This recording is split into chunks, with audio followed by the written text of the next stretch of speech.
السلام عليكم ورحمة الله وبركاته. أهلا بكم في قناة جمال رمضان. النهاردة الحلقة الخامسة في كورس ال HTML للمبتدئين، وتعالوا نبدأ مع بعض.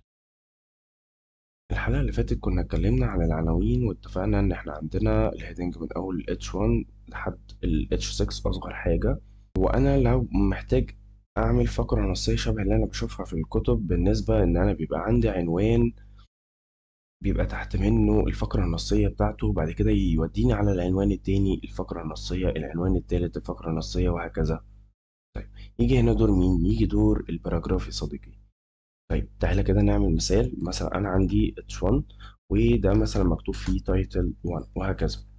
طيب أنا دلوقتي لو عايز أكتب مثلا فقرة نصية، مثلا my name is جمال رمضان بالشكل ده، تمام. وعايز مثلا أقول مثلا this is session 5 in course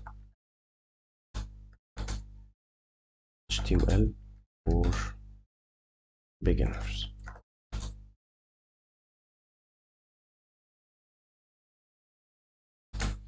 بالشكل ده. طيب أنا دلوقتي عايز أعمل الفقرة النصية دي. طيب تعالوا كده نروح لللايف سيرفر نشوف الشكل ده قدام مننا عامل ازاي. طيب أنا لقيت إن هنا هو كاتب لي التايتل 1 تمام، بس الجملة هنا هو حاطط الجملة كلها جنب بعض. طيب هل ده ينفع؟ ما ينفعش.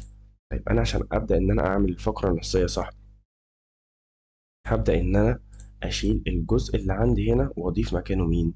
أضيف مكانه الباراجراف. طيب التاج نيم بتاعت الباراجراف هي إيه؟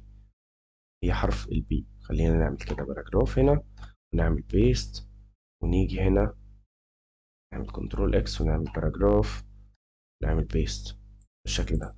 هلاقي إن هو بدأ إن هو يحط لي الترتيب بالنسبة للإليمنتس اللي موجودين عندي: العنوان الأول، الفقرة الأولى، الفقرة التانية، وهكذا.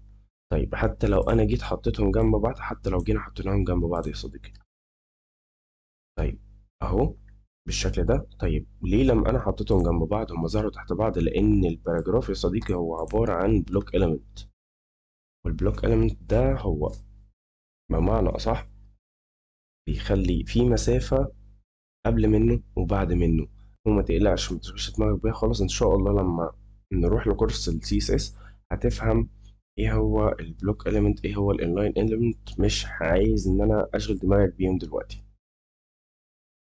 يبقى لو انا عايز اعمل فقرة نصية، هبدأ ان انا استخدم ايه؟ هبدأ ان انا استخدم الباراجراف. وبكده نكون عرفنا الباراجراف. جربوا ان انتوا تطبقوا يا شباب بنفسكم في فيجوال ستوديو كود وشوفوا النتيجة. لو الفيديو عجبكم ما تنسوش ان انتوا تعملوا لايك وتشتركوا في القناة عشان يوصل لكم كل جديد. استنونا في الفيديو الجاي ان شاء الله مع درس جديد في ال HTML.